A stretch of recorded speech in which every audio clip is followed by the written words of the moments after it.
Welcome to the final round of the Applied Innovation Hackathon. I'm Andrea Young. I'm the Acting Vice President and Dean of Faculty and an Associate Professor of Mathematical Sciences. For the past 2 hours, teams of students have been working on innovative solutions to the 2019 Applied Innovation Hackathon Challenge, which was propose how Ripon College could address the issue of rural poverty in Fond du Lac County. They've competed in 2 preliminary rounds. The first round, they presented 4-minute pitches of solutions, and in the second lightning round, they presented 90-second pitches.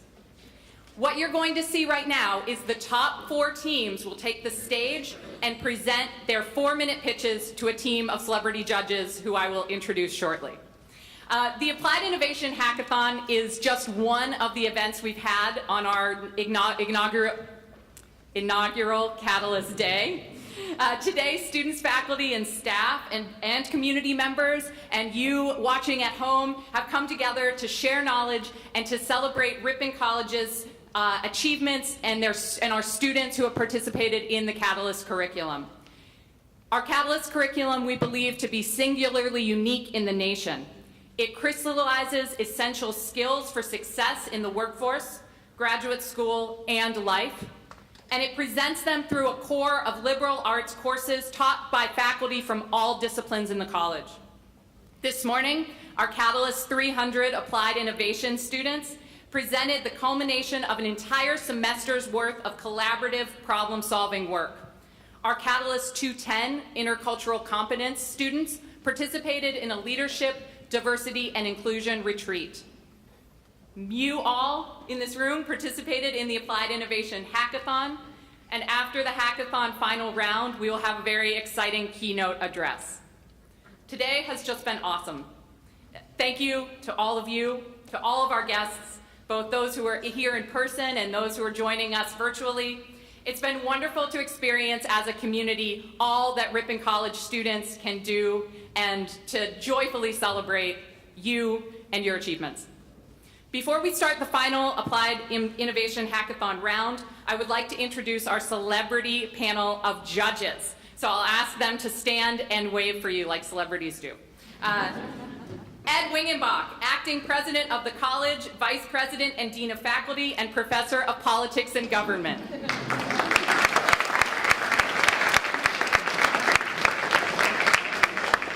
Stephanie Prelwitz, Executive Director of the Green Lake Association.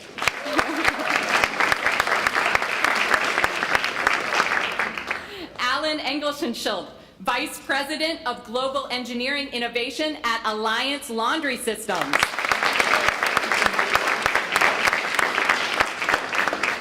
And Will Allen, farmer, founder, and CEO of the world's preeminent urban farm, Will's Roadside Farms and Markets.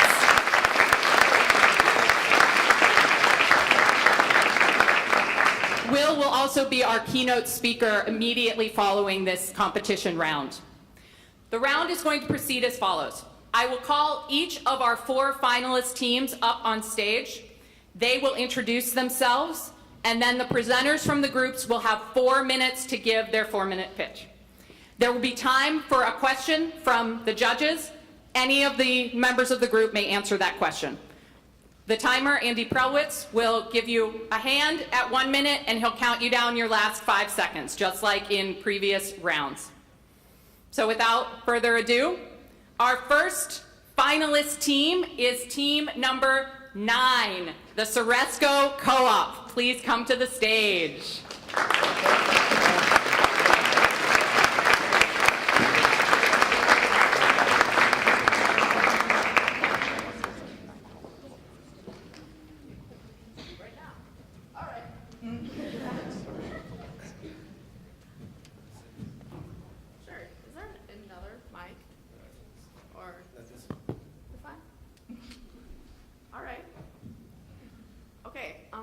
Judges ready? Yeah? Okay. Sounds good. And you can introduce yourself. Before we get down to business? All right. That sounds good. So hi, I'm Andy Lemkiel. I'm a sophomore here at Ripon. And I don't know what other information you want from me, so. Just your name. Okay. Your name's fine. Hi, my name is Karma Guru. I'm Anya Kurobiats. And I'm Kun Ma. Okay. Good to go? All right.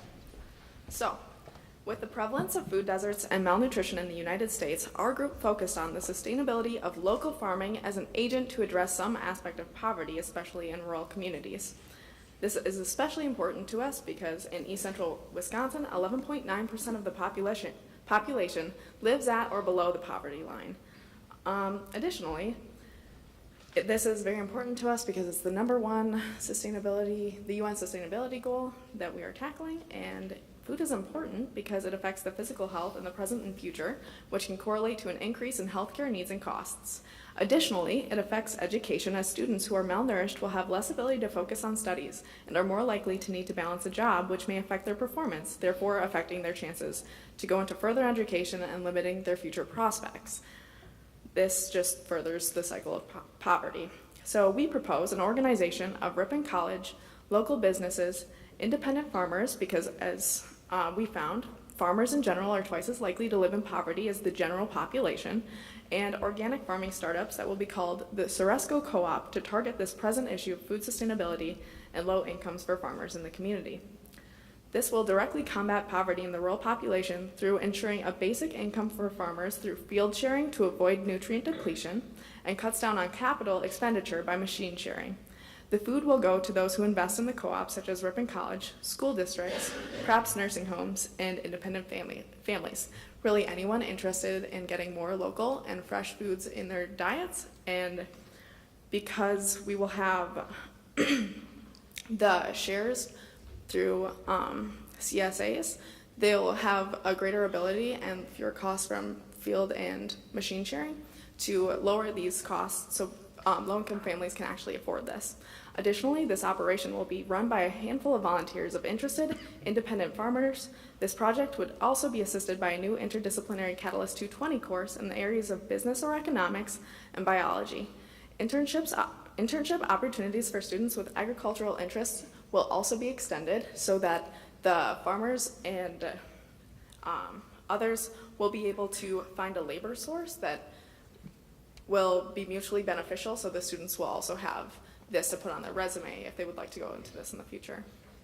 And along with this class, we're also providing incentive for students to participate in this co-op, and we'll be providing some grants for the tuition fees. And along with that, we'll contact our alumni and local business through our social medias and public newspaper, so they can donate for the co-op, and we'll have the highest donator to put their name on the banners and the packaging pack. And donating can only take us to certain amounts, so we'll maybe put up like certain caps. Let's say if you donate more than 10,000, then you will be more as an investor, and you will get some returns from that. And our Ceresco will be our prime consumer of the farm products, so it might be a little bit expensive at the beginning, but since then, Ceresco will be promoting they are providing local fruit, and they will have better products. So, and since our students are aware of that, they will have less food.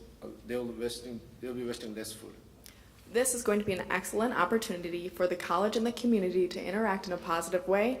We have a lot of resources on campus, such as our new Director of Sustainability, who has a lot of knowledge in food sustainability. So being able to share that with the community and bring Ripon and Fond du Lac County as a whole to a more sustainable place will be incredibly beneficial. And thank you for listening to our presentation.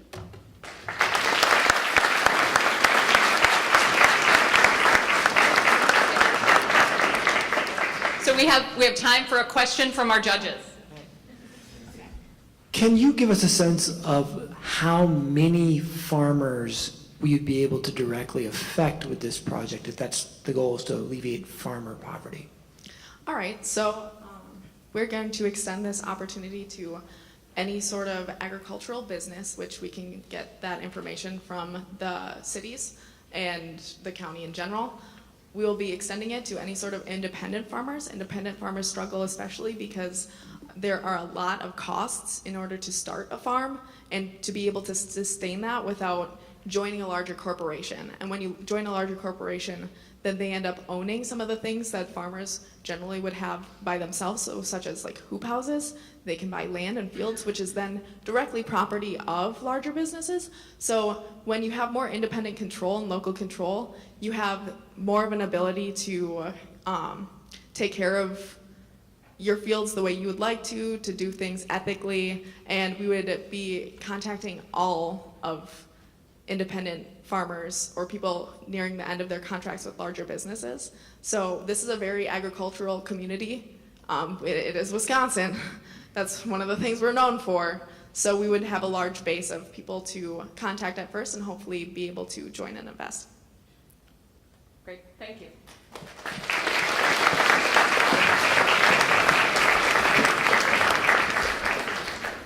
Our second finalist team, team number 2, Rebuilding Ripon, Jumpstarting Innovation. Could team number 2 please take the stage?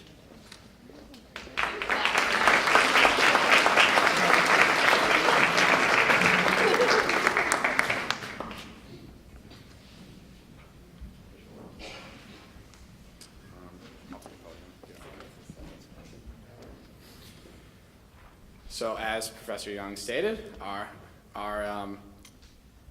project is titled Rebuilding Ripon, Jumpstarting Innovation Downtown. I am Max Mendiola, this is Adam Ronsky, and this is Andrew Johnson.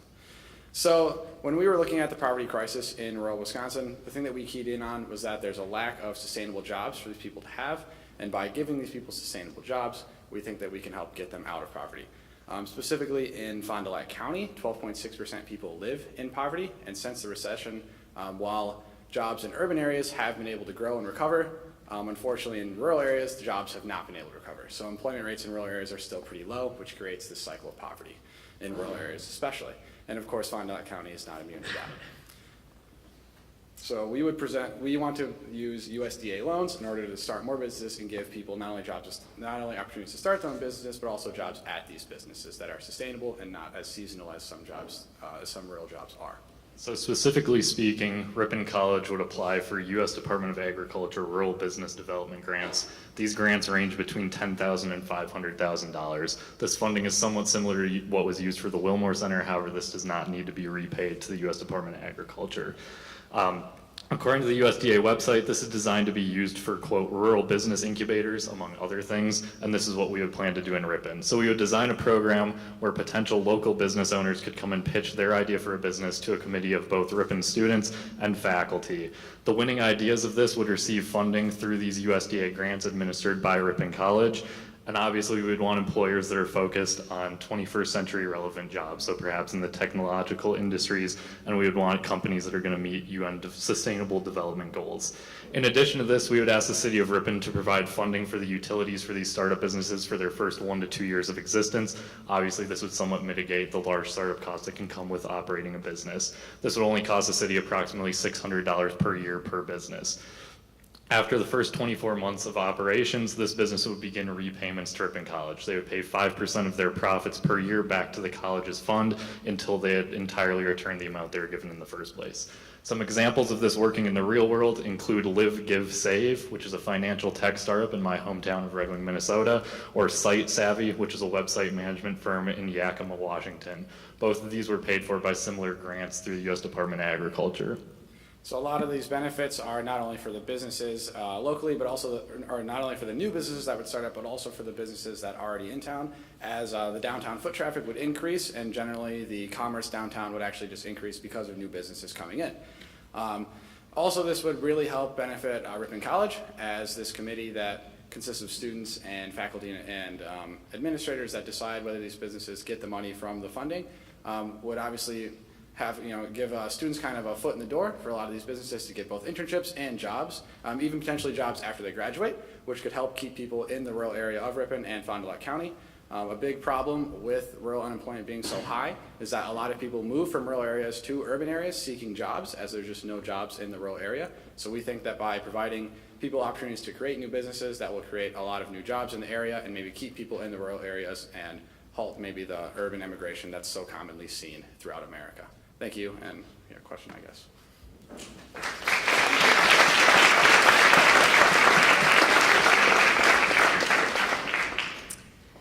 assumptions did you make calculating your 5% profits after 24 months? My understanding is most businesses aren't cash fluid for at least 5 years. So asking these companies to begin paying back their profits after 24 months is a pretty fast turnaround.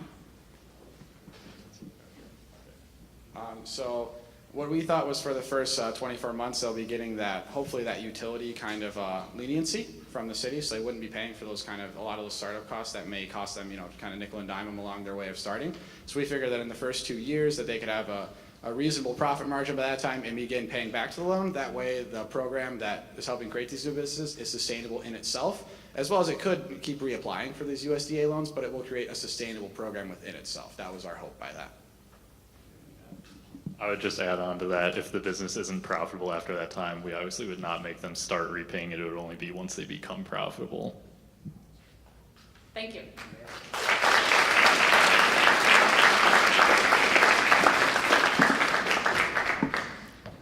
The third finalist team is team number 10, CCC, Combating the Cold, Connecting the Community, Creating Careers.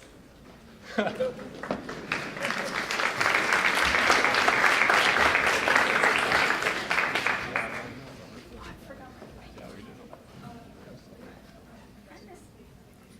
right, I'm Hannah Krieger.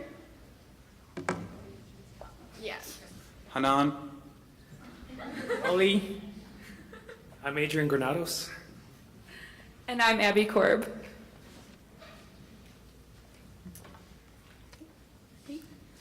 All right, we chose to combat this issue by creating a program called Combating the Cold, Connecting the Community, and Creating Careers. The current poverty line nationally is $1.90 a day, according to the United Nations.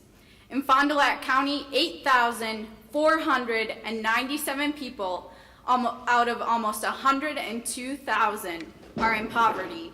We hope to solve this issue by instigating a program that works on the socially responsible leadership of Ripon College students, which is stated in our mission statement.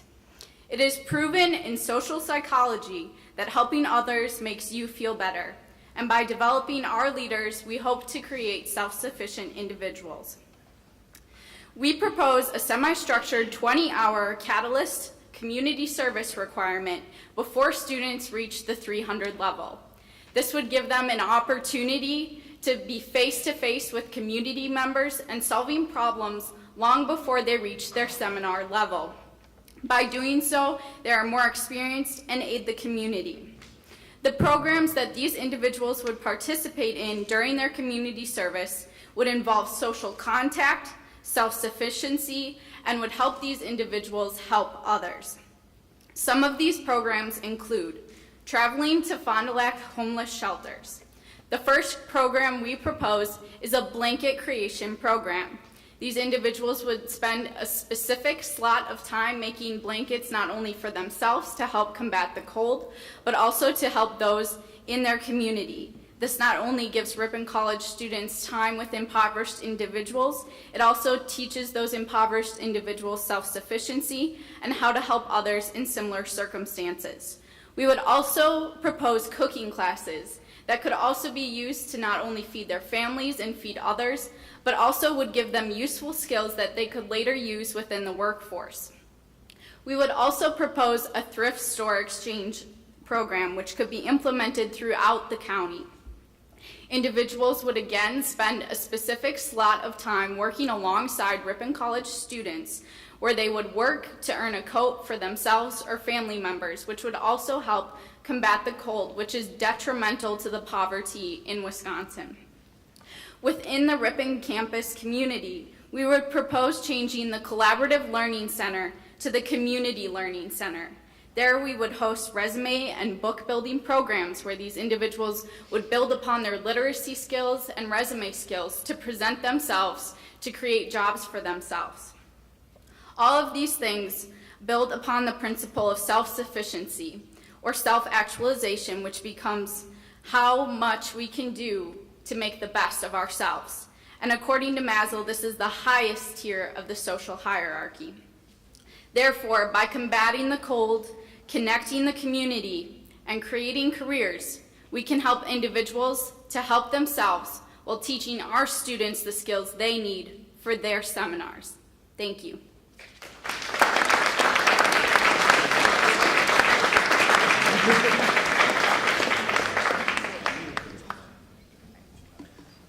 Good afternoon. Did you also consider an idea to bring Ripon College to that area rather than to bring the people over here? Could you repeat the question, please? You are considering to send your students over there and to invite people from that area over here for education. Yes. What do you think about the idea to send a kind of a satellite of Ripon College over there and have that a kind of a permanent satellite? What do you think about that idea? Could that be innovative? Yeah, I believe a satellite program would be very effective. It might be a little expensive, but I believe we have great alumni and donors here that would be willing to contribute to that, as well as this program would be self-sufficient in its own manner as these impoverished individuals are helping themselves and building skills. So hopefully those individuals would maybe learn what has helped them and contribute back. But I believe a satellite program would be excellent, as one of the main issues with impoverished individuals is transportation. And so that's why we tried to set up programs in the Ripon community, in thrift stores throughout the county, as well as Fond du Lac County homeless shelters. But I believe having another location like a satellite area would be a wonderful solution to that. Great. All right, thank you.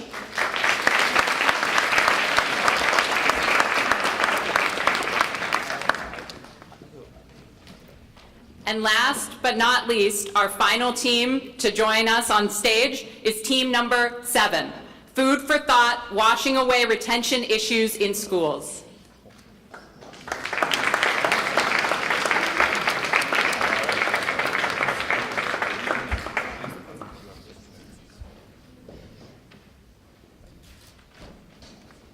Good afternoon. My name is Tyler Sturzel. I'm Wyatt McGillen. I'm Haley Stowell.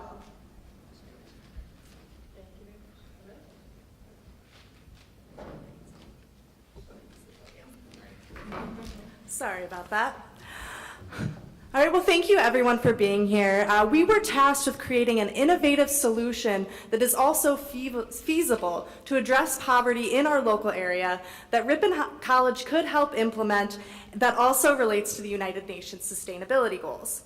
We've decided to address this by forming a solution that addresses one of the main roots of poverty, which is lack of education.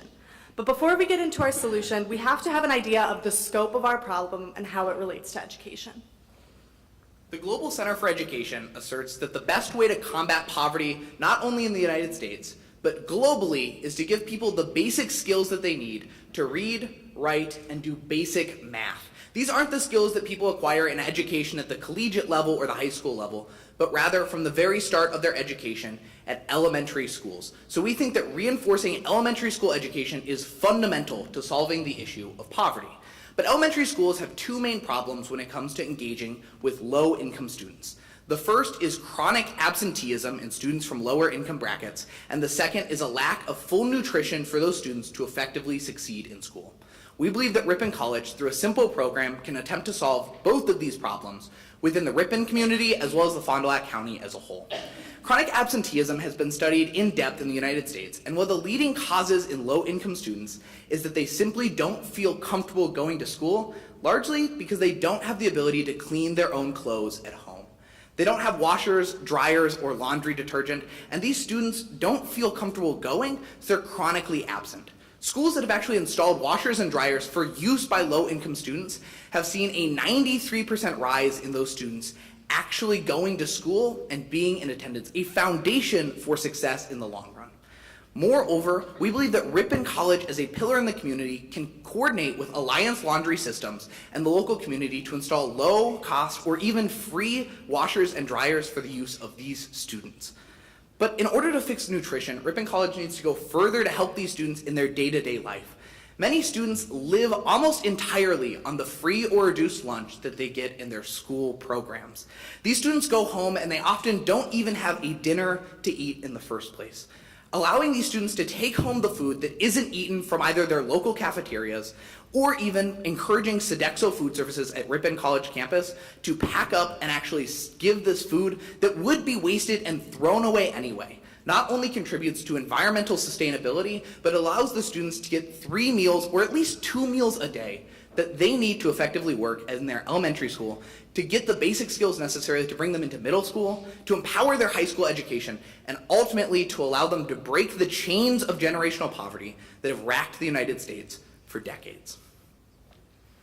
So though this challenge asked us to specifically look at poverty, which our solution does address, as Wyatt has pointed out, when the United Nations developed these goals, they meant for them to be interconnected. So we had to come up with a holistic solution, which we believe ours does. It not only addresses poverty, but it also addresses goal number 2, no hunger, and goal number 4, quality education. In conclusion, if we refuse to look at the root issues of poverty, any solution that we propose will simply be a Band-Aid solution for a much larger wound. We have to address poverty at the education level with children because that is the area that we have the most contact with and the easiest access to break these cycles of poverty. If Ripon College truly wants to produce socially responsible citizens who engage with our community, they need to lead by example by supporting education through these initiatives that we have outlined. Thank you.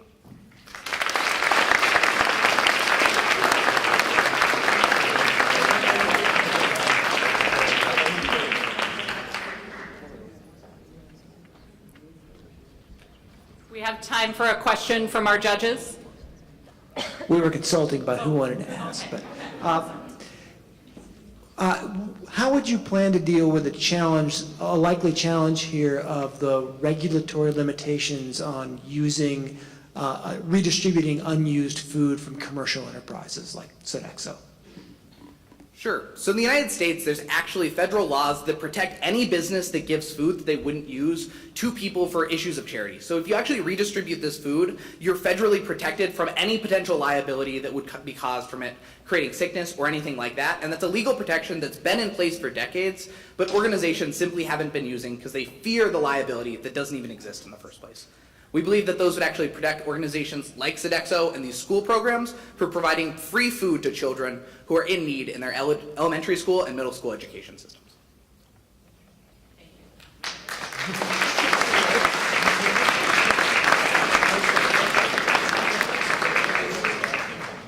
Thank you all for